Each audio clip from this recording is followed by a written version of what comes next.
সাহাবায়ে কেরামরা নিজের জীবনের চেয়ে নিজের প্রাণের চেয়ে রাসূল সাল্লাল্লাহু আলাইহি ওয়াসাল্লামকে ভালোবাসতেন, নিজের ধন সম্পদের চেয়ে বেশি ভালোবাসতেন, স্ত্রী সন্তানদের চেয়ে বেশি ভালোবাসতেন, পিতা মাতার চেয়ে রাসূলকে বেশি ভালোবাসতেন। রাসূলুল্লাহ সাল্লাল্লাহু আলাইহি ওয়াসাল্লামের জন্য সাহাবায়ে কেরাম সর্বদা জীবন দেওয়ার জন্য প্রস্তুত থাকতেন। কন্যা সুবহানাল্লাহ। এই জন্য একজন মুসলমান যদি প্রকৃত মুমিন হইতে চায়, একজন মুসলমান যদি প্রকৃত মুমিন হইতে চায়, সাহাবাওয়ালাদের মতো ঈমানওয়ালা হইতে হবে, রাসূলের প্রতি প্রেম ভালোবাসা মহব্বত থাকতে হবে, অন্যথায় মুমিন হওয়া সম্ভব নয়। এজন্য আল্লাহ তাআলা কোরআনের মধ্যে ঘোষণা করে দিয়েছেন, কুল ইন কানা আবাউকুম ওয়া আবনাউকুম ওয়া ইখওয়ানুকুম ওয়া আজওয়াজুকুম ওয়া আশীরাতুকুম ওয়া আমওয়ালুন ইqtaraftumuha ওয়া তিজারাতুন তাখশাউনা কাসাদাহা ومساكن ترضونها أحب إليكم من الله ورسوله وجهاد في سبيله فتربصوا حتى يأتيكم الله بأمره والله لا يهدي القوم الفاسقين।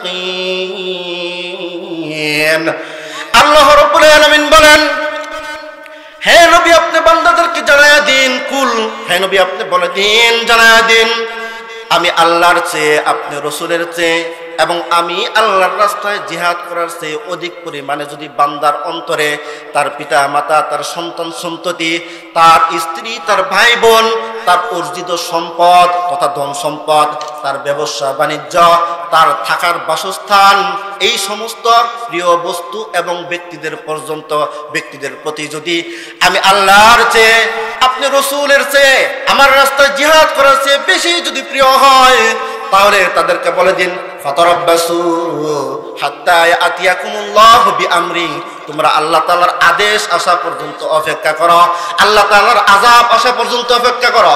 আল্লাহ তাআলার আদেশ আসা পর্যন্ত অপেক্ষা করো মানে আল্লাহ তাআলার আযাব আসা পর্যন্ত অপেক্ষা করো। কার চেয়ে প্রিয় হইলে? আল্লাহর চেয়ে, যদি আল্লাহর রাসূলের চেয়ে, আল্লাহর রাসূলের চেয়ে এবং আল্লাহর রাস্তায় জিহাদ করার চেয়ে যদি কোনো মানুষের কাছে তার স্ত্রী, সন্তান, তার পিতা মাতা এবং কি তার সম্পদ যদি তার কাছে বেশি প্রিয় হয়, তাহলে ওই বান্দাকে নবীজিকে বলতেছে, হে নবী আপনি শুনিয়ে দেন যে আমি আল্লাহর আযাবের অপেক্ষা যেন করো এই বান্দা। কন্যা নাউজুবিল্লাহ। এই জন্য প্রকৃত মুমিন হইতে গেলে আমার জীবনের চেয়ে স্ত্রী, সন্তান, যত আপনজন, যত আপন ব্যক্তি, যত আপন বস্তু রয়েছে, সকল আপন বস্তু, সকল আপন ব্যক্তির চেয়ে রাসূলের প্রতি মহব্বত বেশি থাকতে হবে, আল্লাহর প্রতি মহব্বত বেশি থাকতে হবে। তাহলেই কেবলমাত্র প্রকৃত মুমিন হওয়া যাবে, কেবলমাত্র পরিপূর্ণ মুমিন হওয়া যাবে, অন্যথায় সম্ভব না। এই জন্য রাসূলুল্লাহ সাল্লাল্লাহু আলাইহি ওয়াসাল্লাম হাদিসের মধ্যে ইরশাদ করেছেন, লা ইউমিনু আহাদুকুম হাত্তা আকুনা হাব্বা ইলাইহি মিন ওয়ালিদিহি ওয়া ওয়ালাদিহি ওয়ান নাসি আজমাইন। রাসূল আমার হাদিসের মধ্যে বলেন, এই উম্মত শুন, লা ইউমিনু আহাদুকুম, মুমিন হতে পারবি না, তোমাদের কেউ মুমিন হতে পারবো না যতক্ষণ পর্যন্ত হাত্তা আকুনা হাব্বা ইলাইহি মিন ওয়ালিদিহি ওয়া ওয়ালাদিহি ওয়ান নাসি আজমাইন, যতক্ষণ পর্যন্ত আমি নবী তোমাদের কাছে প্রিয় না হব, তোমাদের পিতা থেকে, তোমাদের সন্তান সন্ততি থেকে, মোট কথা সমস্ত মানুষ থেকে যতক্ষণ পর্যন্ত একজন ব্যক্তির কাছে যতক্ষণ পর্যন্ত আমি প্রিয় না হব, ওই ব্যক্তি ততক্ষণ পর্যন্ত কোশ্চিন কালেও পরিপূর্ণ মুমিন হতে পারবে না। কথা কি আপনারা বুঝতে পারতেছেন? তার মানে নবীজি হাদিসের মধ্যে জানাই দিয়েছে কি, যে একজন মানুষের কাছে যতক্ষণ পর্যন্ত তার পিতা মাতা, তার সন্তান সন্ততি এবং সমস্ত মানুষ থেকে যতক্ষণ পর্যন্ত রাসূল, ওই মানুষটার কাছে রাসূল যতক্ষণ পর্যন্ত সবচেয়ে বেশি প্রিয় না হবে, ততক্ষণ পর্যন্ত কি হইতে পারবে না, ওই মানুষটা, ওই মুসলমানটা প্রকৃত মুমিন হইতে পারবে না। কার ঘোষণা? মদিনাওয়ালা নবীর ঘোষণা। এই জন্য কোরআনের বর্ণনা দ্বারা হাদিসের মধ্যে নবীর বর্ষ দ্বারা বোঝা যায় যে একজন মানুষ প্রকৃত মুমিন হইতে গেলে, একজন মানুষ প্রকৃত মুমিন হতে হলে তাহলে নিজের জীবনের চেয়ে স্ত্রী সন্তান যত আপনজন রয়েছে, যত আপন ব্যক্তি, যত আপন বস্তু রয়েছে, সকল আপন বস্তু, সকল আপন ব্যক্তির চেয়ে রাসূলের মহব্বত অন্তরের মধ্যে বেশি থাকা লাগবে। এজন্য তো সাহাবায়ে কেরাম রাসূলের প্রতি ভালোবাসার এমন দৃষ্টান্ত পৃথিবীর জমিনে দেখা গেছে যে এমন দৃষ্টান্ত কোনো মানুষের প্রতি কোনো মানুষের ভালোবাসার এমন দৃষ্টান্ত পৃথিবীর ইতিহাসে আর কোথাও নাই। সাহাবায়ে কেরাম নবীজিকে কেমন ভালোবাসতেন? সাহাবায়ে কেরাম নবীজিকে নিজের প্রাণের চেয়ে, জানের চেয়ে ভালোবাসতেন, স্ত্রী সন্তানদের চেয়েও বেশি ভালোবাসতেন। সাহাবায়ে কেরাম নবীজির জন্য সর্বদা জীবন দেওয়ার জন্য প্রস্তুত থাকতেন। কন্যা সুবহানাল্লাহ। এই জন্য নবীজির দরবারে মক্কায় যখন মক্কা থেকে একজন মক্কায় পৌত্তলিকদের পক্ষ থেকে একটা দূত পাঠাইছিল, যার নাম ছিল, একজন দূত পাঠাইছিল।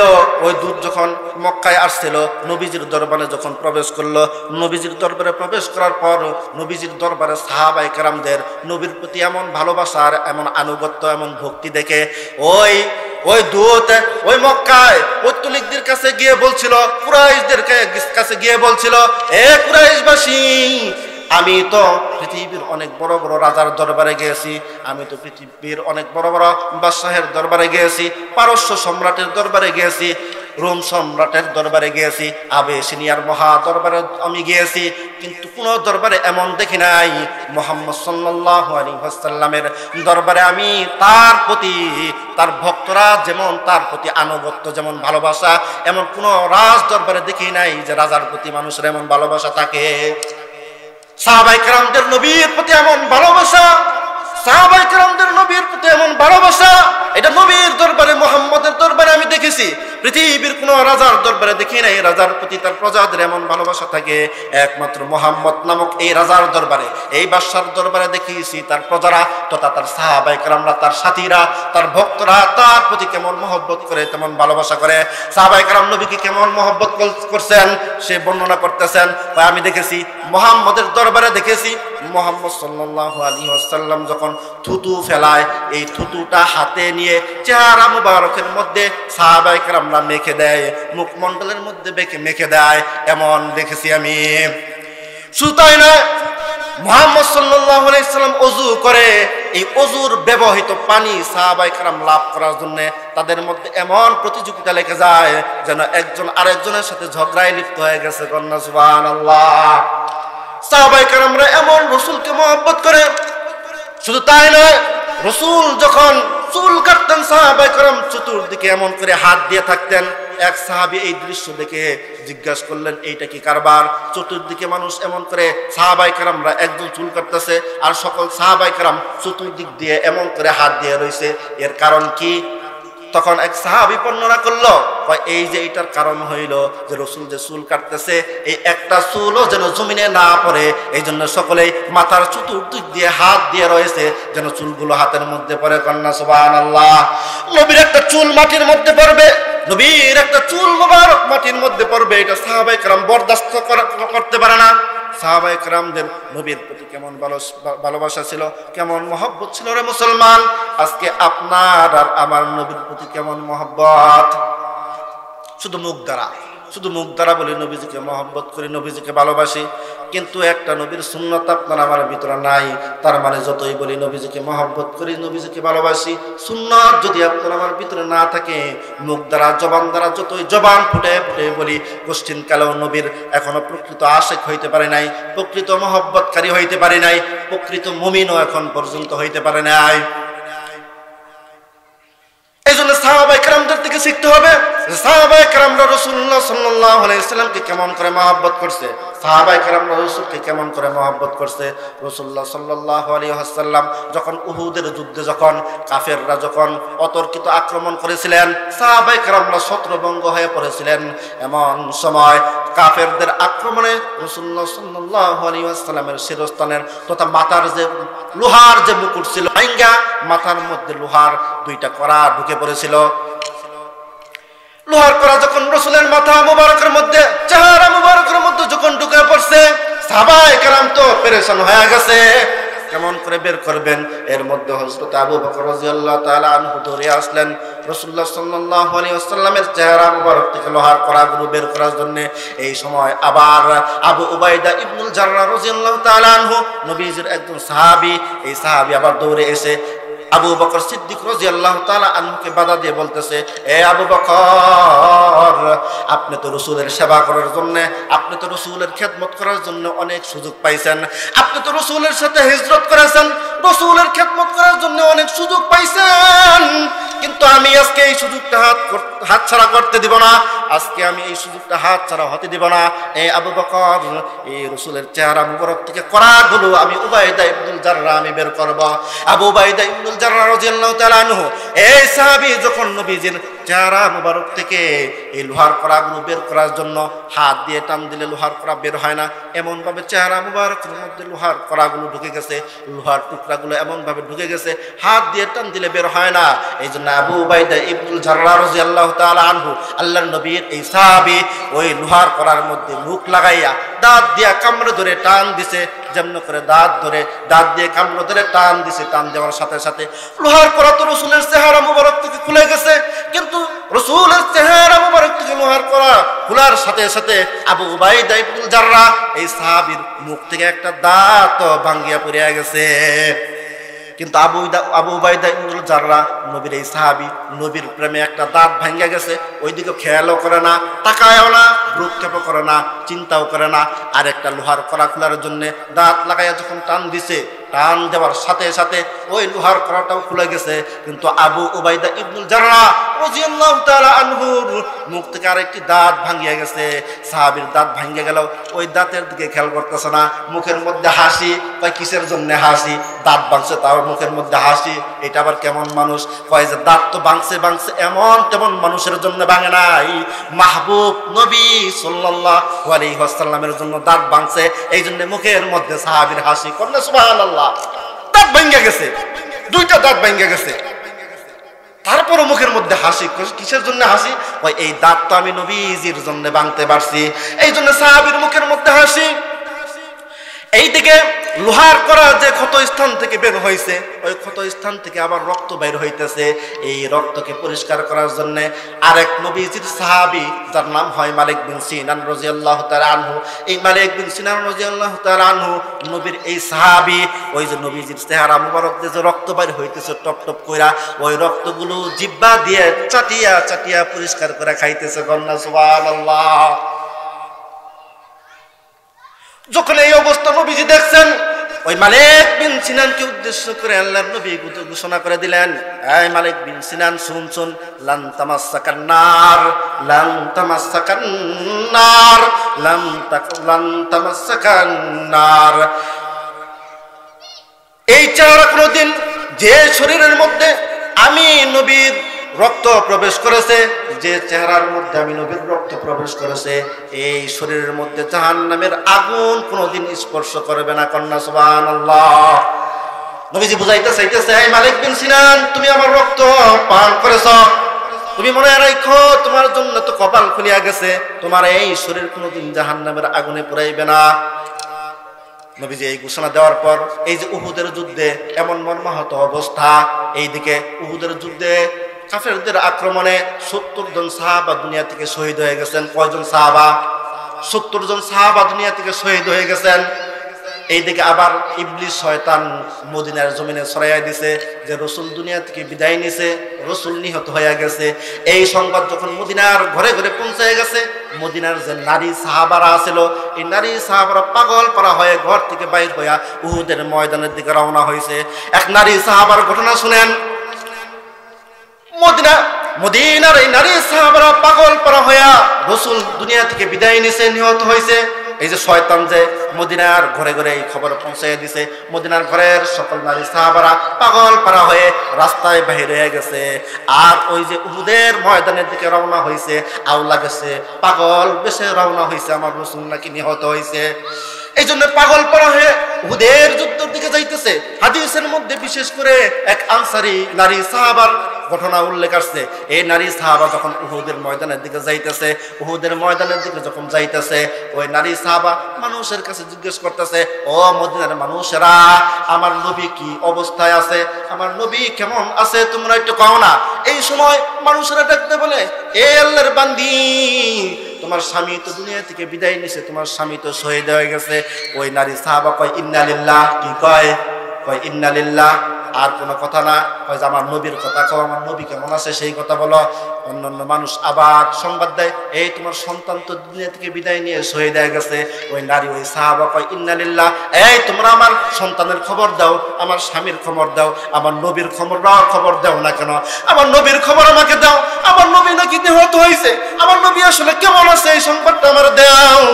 আমার স্বামীর সংবাদ তোমরা দিতেছ, আমার সন্তানের সংবাদ দিতেছ, এই সংবাদের চেয়ে আমার কাছে বড় সংবাদ হইলো আমার নবী এখন কেমন আছে। এর মধ্যে একজন আমার ডাক দিয়ে বলতেছে, এই বান্দি, এ আল্লাহর বান্দি, তোমার পিতা তো দুনিয়া থেকে বিদায় নিয়ে শহীদ হয়ে গেছে।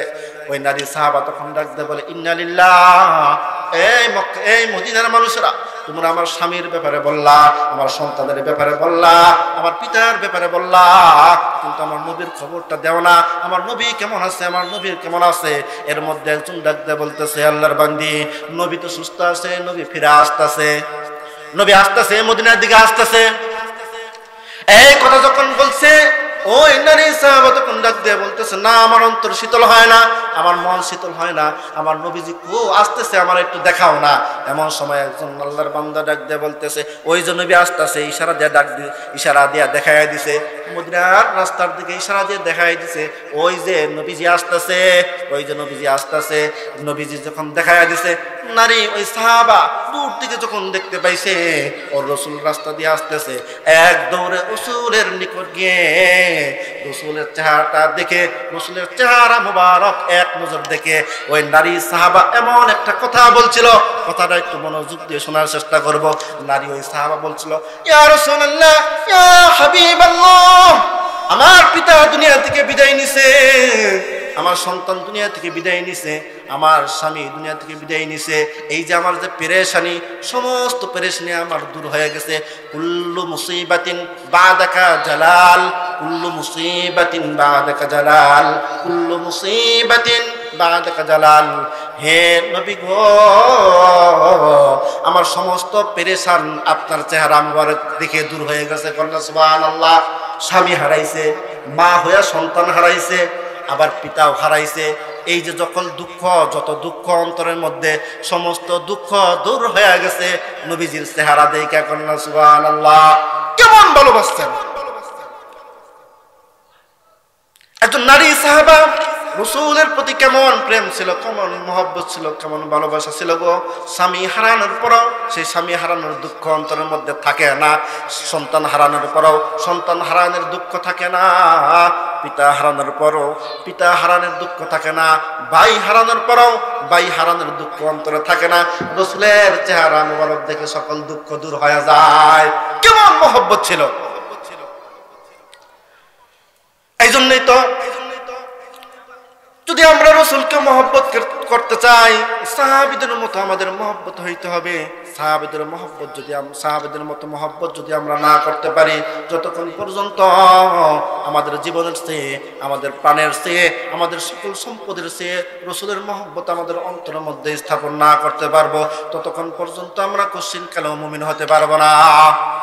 মুসলমান ভাইয়ের আমার, বন্ধুরা আমার, সাহাবায়ে কেরাম রাসূলকে কেমন মহব্বত করতেন, কেমন ভালোবাসতেন। হযরত আবু বকর সিদ্দিক রাদিয়াল্লাহু তাআলা আনহু মুমূর্ষ অবস্থায় মৃত্যু শয্যায় যখন পড়ে গেছে, এমন সময় হযরত আবু বকর সিদ্দিক রাদিয়াল্লাহু তাআলা আনহু হযরত আয়েশা সিদ্দিকা রাদিয়াল্লাহু তাআলা আনহাকে ডাক দিয়ে বলতেছে, আরে আয়েশা সিদ্দিক, আরে আয়েশা, আজকে কি বার? কয় আজকে তো সোমবার।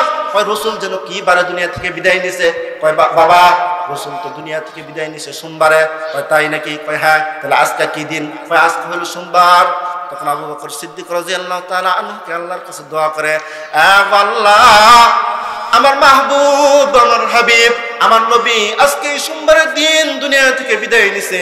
আজকে আমি অসুস্থ, তবে আমার বিদায় যদি আজকে এই সোমবারের দিনই যে আমার বিদায় হইতো, আমার মাহবুবের সাথে, আমার হাবিবের সাথে, আমার নবীর সাথে বিদায়ের দিনটা যদি আমার সাথে মিলে গেত, কতই না ভালো হতো। কন্যা সুবহানাল্লাহ। সাহাবায়ে কেরাম আবু বকর সিদ্দিক রাদিয়াল্লাহু তাআলা আনহু দুনিয়া থেকে বিদায় নেবে, বিদায়ের দিনেও এমন চিন্তা করতেছে যে রাসূল যেদিন বিদায় নিছে আমার বিদায়ের দিনটাও সেদিন হয়তো কেমন মহব্বত ছিল চিন্তা করে দেখেন। নবীজির একজন সাহাবী ছিলেন যিনি নবীজির সাহাবী সাদ ইবনে রাবি, হযরত সাদ ইবনে রাবি রাদিয়াল্লাহু তাআলা আনহু, তিনি নবীজির জন্য নিজের দেহের মধ্যে ৭২টা তীরের আঘাত নিছিল। ৭২টা তীরের আঘাত নিছিল। কয়টা তীরের আঘাত? ৭২টা তীরের আঘাত নিছিল। হাদিস বর্ণনাকারী সাহাবী বলেন রাসূলুল্লাহ সাল্লাল্লাহু আলাইহি সাল্লাম যখন উহুদের যুদ্ধ শেষ হয়ে গেল, রাসূলুল্লাহ সাল্লাল্লাহু আলাইহি সাল্লাম আমাকে পাঠাইলেন যেন শহীদ হয়েছে যারা উহুদের ময়দানে যে সব সাহাবী শহীদ হয়েছে এই সমস্ত সাহাবীর লাশগুলো শনাক্ত করার জন্য আমাকে রাসূলুল্লাহ সাল্লাল্লাহু আলাইহি সাল্লাম পাঠাইলেন। রাসূল যখন আদেশ করলেন আমি উহুদের ময়দানের দিকে রওনা দিছি, এমন সময় রাসূল পিছন দিকে ডাক দিয়ে বলতেছে ও সাহাবী দাঁড়াও। রাসূল যখন ডাক দিয়ে বলছে ওই সাহাবী তখন দাঁড়াইছে, তখন ডাক দিয়ে বলতেছে সাহাবীকে এই শোনো, ওই যে উহুদের ময়দানে যাই ওখানে দেখবা আমার একজন প্রিয় সাহাবী আছে যার নাম হলো সাদ ইবনে রাবি। এই সাহাবীকে খুঁজে বাই করবা, যদি এই সাহাবী সুস্থ থাকে তাহলে আমি রাসূলের পক্ষ থেকে তাকে সালাম জানাবা যে আমি রাসূল তাকে সালাম জানাইছি। এই কথা বলার সাথে সাথে ওই সাহাবী উহুদের ময়দানের দিকে আবার দৌড় দিছে। উহুদের ময়দানের দিকে যখন রওনা দিছে রাসূল আবার সাহাবীকে ডাক দিছে। সাহাবী বলে রাসূলের ডাকে সাড়া দিয়ে আমি আবার দাঁড়াইলাম। সাহাবী যখন দাঁড়াইছে রাসূল তখন ডাক দিয়ে বলতেছে আরে সাহাবী শোনো, যদি জীবিত থাকে আমার ওই প্রিয় সাহাবী সাদ ইবনে রাবি রাদিয়াল্লাহু তাআলা আনহু, আমার এই প্রিয় সাহাবী যদি জীবিত থাকে তাহলে তো আমার সালাম জানাইবা। আর একটা প্রশ্ন করবা, এই যে সাদ ইবনে রাবি উহুদের ময়দানে যে অবস্থায় আছে এই অবস্থায় তার কেমন লাগতেছে? অবস্থা কেমন আছে? ৭০টা তীরের আঘাতপ্রাপ্ত, তাহলে সে কেমন আছে? ৭০টা তীর যার শরীরের মধ্যে আছে সে কেমন আছে? তাইলে তারা জিজ্ঞেস করলে পরে আপনার আমার শরীরের মধ্যে ৭০টা তীর আঘাত যদি লাগে আর এমন সময় যদি কেউ জিজ্ঞেস করে কেমন আছেন, কি বলবো? না একটা গালি দিয়ে উঠবো, না হলে কি করবো? হাতের কাছে কিছু থাকলে পরে যদি ঠেলা দেওয়ার চেষ্টা করবো। এই সময় জিজ্ঞাও কেমন আছে? রাসূলুল্লাহ সাল্লাল্লাহু আলাইহি সাল্লাম ওই সাহাবীকে যখন জিজ্ঞেস করার জন্য বলছে আমার প্রিয় সাহাবী সাদ ইবনে রাবিকে জিজ্ঞেস করবা যে সে যে অবস্থায় আছে কেমন আছে, জিজ্ঞাসা করার জন্য যখন বলছে আল্লাহর নবীর ওই সাহাবী তখন ওই উহুদের ময়দানের দিকে রওনা হয়েছে। উহুদের ময়দানে ওই যে সাহাবারা শহীদ হয়েছে, সাহাবায়ে কেরামরা যারা শহীদ হয়েছে তাদের মধ্যে খুঁজতেছে যে সাদ ইবনে রাবি ওই সাহাবী কোথায় আছে। খুঁজতে দেখেন যে একটা মানুষ ৭০টা অনেকগুলা তীরের আঘাতপ্রাপ্ত হয়েছে কিন্তু মৃত্যু শয্যায় আছে। এমন সময় মনে হয় একটু নাড়াচাড়া করতেছে, ঘোরাঘুরি করতেছে। ওই সাহাবী তখন ডাক দিয়ে বলছে আপনি কি সাদ ইবনে রাবি? সাহাবী ডাক দিয়ে বলতেছেন জি আমি সাদ ইবনে রাবি। ভাই আপনাকে তো রাসূল সালাম দিছে। এই কথা যখন সাদ ইবনে রাবিকে বলছে ৭২টা তীরের আঘাতপ্রাপ্ত ওই সাহাবী সাদ ইবনে রাবি প্রাণ যায় অবস্থা। এমন সময় যখন শুনছে যে রাসূল তাকে সালাম দিছে ওই সময় মনে হয় তার প্রাণটা আবার সতেজ হয়ে দাঁড়াইছে। সাহাবীর মনে হয় আবার শরীরের মধ্যে তেজ ফিরে আসছে। তখন সাহাবী ডাক দিয়ে বলতেছে ওগো আল্লাহর সাহাবী, ও আমার ভাই, রাসূলের সালাম আমি গ্রহণ করলাম। ওয়া আলাইকুমুস সালাম, তোমাকেও দিলাম সালাম, তুমি আমার পক্ষ থেকে সালাম গ্রহণ করো। আর আমার নবীকে যেয়ে বলবা যে আমি আমার নবীকে সালাম জানাইছি। এই সময় যখন সাহাবী চলে আসবে, সাহাবী তখন আবার ওই সাদ ইবনে রাবি রাদিয়াল্লাহু তাআলা আনহুকে জিজ্ঞাসিতেছেন তোমাকে একটা প্রশ্ন করার জন্য রাসূল আমাকে পাঠাইছে, সালাম তো পাঠাইছে, আবার একটা প্রশ্ন করার জন্য বলছে। সাদ ইবনে রাবি রাদিয়াল্লাহু তাআলা আনহু বলতেছে ভাই কি প্রশ্ন? ওই প্রশ্নটা হইলো এই যে তুমি যে অবস্থার মধ্যে আছো এই অবস্থায় তোমার কেমন লাগতেছে? সাদ ইবনে রাবি রাদিয়াল্লাহু তাআলা আনহু তখন ডাক দিয়ে বলছিলেন ভাই শোনো, আমি এই যে ৭০টা তীরের আঘাতপ্রাপ্ত, শরীর থেকে রক্ত ঝরতেছে, জীবনটা মনে হয় কিছুক্ষণের মধ্যে বাইরে হয়ে যাবে, কিন্তু তারপরেও আমার মতো খুশি আর কেউ নাই। কেননা আমি দুনিয়ায় থাকতেই নবীর জন্য জীবন দিতে পারতে, আল্লাহর জন্য জীবন দিতে পারায় আমি এই দুনিয়া থেকে জান্নাতুল ফেরদাউসের ঘ্রাণ পাইতেছি। কন্যা সুবহানাল্লাহ, আমি এই দুনিয়া থেকে জান্নাতুল ফেরদাউসের ঘ্রাণ পাইতেছি। এই জন্য আমি বিদায় লগ্নে থাকলে পরেও জীবনটা আমার চলে চলে যাইতেছে, তারপরে আমার মতো খুশি আর কেউ নাই। যদি এই প্রাণটা আমি মরে যাওয়ার পরে আবার ফিরে পাইতাম, আবারও আমি আল্লাহর রাস্তায় আমার জীবনটা আমি দিয়ে দিতাম। কন্যা সুবহানাল্লাহ। সাহাবায়ে কেরামরা নবীর জন্য জীবন দেওয়ার জন্য পাগলপারা ছিল, সর্বদা নবীর জন্য জীবন দেওয়ার জন্য প্রস্তুত ছিল। মুসলমান ভাইয়েরা আমার, বন্ধুরা আমার, এই জন্যই তো রাসূলুল্লাহ সাল্লাল্লাহু আলাইহি ওয়াসাল্লামের পরিপূর্ণ মহব্বত আমার অন্তরে থাকতে হবে। রাসূলের জন্য যদি জীবন দেওয়ার জন্য প্রয়োজন হয় জীবন দিতে হবে, রাসূলের জন্য যদি ঘর ছাড়তে হয় ঘর ছাড়তে হবে। মূর্খতা যত আপনার আমার সম্পদ আছে, সম্পদের চেয়ে আপনার আমার পিতা মাতা সন্তান সন্ততি সহায় সম্পত্তি সমস্ত আপন মানুষ সমস্ত প্রিয় বস্তুর থেকেও নিজের জানের চেয়েও প্রাণের চেয়েও রাসূলকে মহব্বত করতে হবে। তবে রাসূলকে কিভাবে মহব্বত করব? আবার রাসূলকে মহব্বত কিভাবে করব? আল্লাহ তাআলা তো শিখাইলেন যে আমি আল্লাহকে মহব্বত কিভাবে করবা। ওই যে কুল ইন কুনতুম তুহিব্বুনাল্লাহ ফাত্তাবিউনি ইউহিব্বুকুমুল্লাহ। হে নবী আপনি জানাই দিন, আমি আল্লাহকে যদি তোমরা মহব্বত করতে চাও তাহলে আপনার নবীর অনুসরণ যেন করে। আপনার নবীর অনুসরণ করলে পরে আমি আল্লাহকে মহব্বত করা হয়ে যাবে, আর আমি বান্দাকে মহব্বত করব এবং ক্ষমা করে দিব। কিন্তু নবীকে কিভাবে মহব্বত করব? আল্লাহকে তো মহব্বত করতে হলে নবীকে মহব্বত করতে হবে, কিন্তু নবীকে কিভাবে মহব্বত করব এটা আবার নবীজি হাদিসের মধ্যে শিখিয়ে দিয়েছেন। নবীজি বলেন যে আমি নবীকে যদি মহব্বত করতে চাও, মান আহাব্বা সুন্নতি ফাকাদ আহাব্বানি ওয়া মান আহাব্বানি কানা মাই ফিল জান্নাহ। এই যে আমি নবীর সুন্নতকে মহব্বত করবে, তার আমি নবীকে মহব্বত করা হয়ে যাবে। যে আমার নবীর সুন্নতকে মহব্বত করবে, আমি নবীকে মহব্বত করা হয়ে যাবে। আর যে আমি নবীকে মহব্বত করব, সে আমার জান্নাতের সাথী হবে। কন্যা সুবহানাল্লাহ। তাহলে নবীজিকে মহব্বত করার মাপকাঠি কি? নবীজিকে মহব্বত করতে হলে নবীর সুন্নত কি করতে হবে? সুন্নতকে মহব্বত করতে হবে। এখন সুন্নতকে কিভাবে মহব্বত করব? শুধু মুখ দ্বারা জবান দ্বারা বলবো যে নবীর সুন্নত আমরা মানি, নবীজিকে আমরা মহব্বত করি, এই জবান দ্বারা বললে কি মহব্বত করা হয়ে যাবে? রসুলকে শুধু যদি জবান দ্বারা বলি যে আমরা রসুলকে মহব্বত করি, কিন্তু রসুলের আদর্শ আমাদের নাই, রসুলের কি নাই? আদর্শ আমাদের নাই, তাহলে প্রকৃতপক্ষে রসুলকে মহব্বত করা শিখি নাই। রসুলকে মহব্বত করতে হবে কিভাবে? নবীজির আদর্শের মাধ্যমে, নবীজির আদর্শে আদর্শবান হওয়া, নবীজির সুন্নতগুলোকে আঁকড়ে ধরার মাধ্যমে আপনাকে আমাকে নবীজিকে মহব্বত করতে হবে।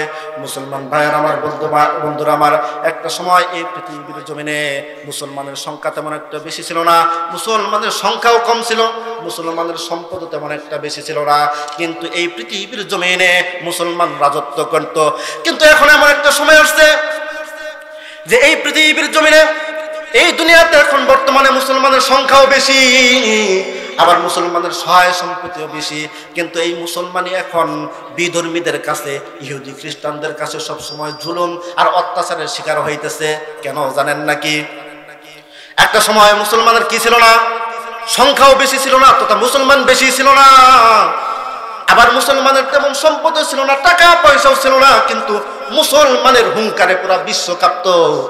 কিন্তু এখন পৃথিবীর জমিনে মুসলমানের সংখ্যাও বেশি, পুরা পৃথিবীর মানুষকে 3 ভাগ করলে পরে 1 ভাগ পরিমাণ শুধু মুসলমানই, আর 2 ভাগ হইল বিভিন্ন ধর্মের মানুষ।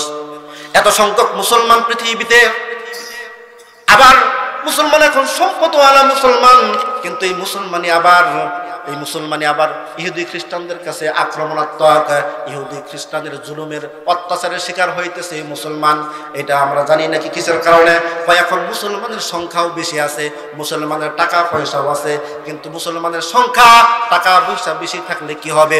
মুসলমানের মধ্যে নবীর আদর্শ নাই। মুসলমানের মধ্যে নবীর আদর্শ না থাকার কারণে, মুসলমানের মধ্যে নবীর সুন্নত না থাকার কারণে আজকে মুসলমানের সংখ্যা পৃথিবীর জমিনে বেশি থাকা সত্ত্বেও, মুসলমান সম্পদওয়ালা হওয়া সত্ত্বেও মুসলমান আজকে নির্যাতিত। আজকে মুসলমানের উপর বিধর্মীরা আক্রমণ করতেছে। মুসলমান ভাইয়েরা আমার, বন্ধুরা আমার, যদি আমি যদি নবীর সুন্নতওয়ালা হতে পারি, যদি নবীজির আদর্শ মাইনা, নবীজির আদর্শ অনুযায়ী জীবনটাকে সাজাইয়া, নবীজির সুন্নত দ্বারা যদি আমি জীবনটাকে সাজাইতে পারি, তাহলে কেবলমাত্র নবীজির মহব্বত করা হবে। অন্যথায় মুখ দ্বারা যতই বলি নবীজির সুন্নত মানব না, নবীজির আদর্শ অনুযায়ী জীবনটাকে সাজাবো না, কোশ্চিন কালেও এই মুমিনের পরিচয় দিয়া কবরে দাঁড়ানো যাবে না। কি করা যাবে না? এই মুমিনের পরিচয় দিয়া কবরে দাঁড়ানো যাবে না। তাহলে আমরা নবীজিকে যদি মহব্বত করতে চাই, কিসের মাধ্যমে মহব্বত করতে হবে? নবীজির আদর্শ অনুযায়ী জীবনটাকে সাজাইতে হবে, নবীজির সুন্নত গুলো আঁকড়ে ধরতে হবে, নবীজির সুন্নত দিয়া জীবন সাজাইতে হবে, নবীজির আখলাক দিয়া জীবন সাজাইতে হবে, নবীজির আদর্শ দিয়া জীবন সাজানোর মাধ্যমেই নবীজির মহব্বত আমরা প্রকাশ করতে পারবো, অন্যথায় কোনোভাবে সম্ভব না। এই জন্য কুরআন ও হাদিসের ভিত্তিতে আমরা বুঝতে পারলাম কি, যে নবীজিকে আমাদের জীবনের চেয়েও, আমাদের জানের চেয়েও, আমাদের প্রাণের চেয়েও, আমাদের আপন জনের চেয়েও, আমাদের পিতা মাতা সন্তান সমস্ত সম্পদের থেকেও নবীজিকে ভালোবাসতে হবে আমাদেরকে। আমরা রাজি আছি তো ইনশাল্লাহ? নবীজিকে ভালোবাসবো তো? কিভাবে বাসবো? দাড়ি কাইটা নাকি রাইখা? দাড়ি কাইটা না রাইখা? রাইখা। নামাজ পইরা না নামাজ ছাইরা? সুদ খায়া না সুদ ছাইরা? মিথ্যা কথা বইলা না মিথ্যা কথা ছাইরা? ছাইরা না? বুঝতে পারতেছেন তো? তাহলে গুনাহ ছাইরা নবীজির আদর্শ জীবনটাকে আদর্শবান বানায়া নবীর সুন্নত আঁকড়ে ধরিয়া তারপর নবীজির মহব্বত আমরা প্রকাশ করব তো ইনশাআল্লাহ? করব তো ইনশাআল্লাহ? আল্লাহ তাআলা আমাদের সকলকে তৌফিক দান করুন। সকলের কাছে দোয়া চাই। সংক্ষিপ্ত আকারে আলোচনা শেষ করলাম। আপনারা দোয়া করবেন, আপনাদের জন্য দোয়া করি। এই বলে বিদায় নিচ্ছি আপনাদের কাছ থেকে।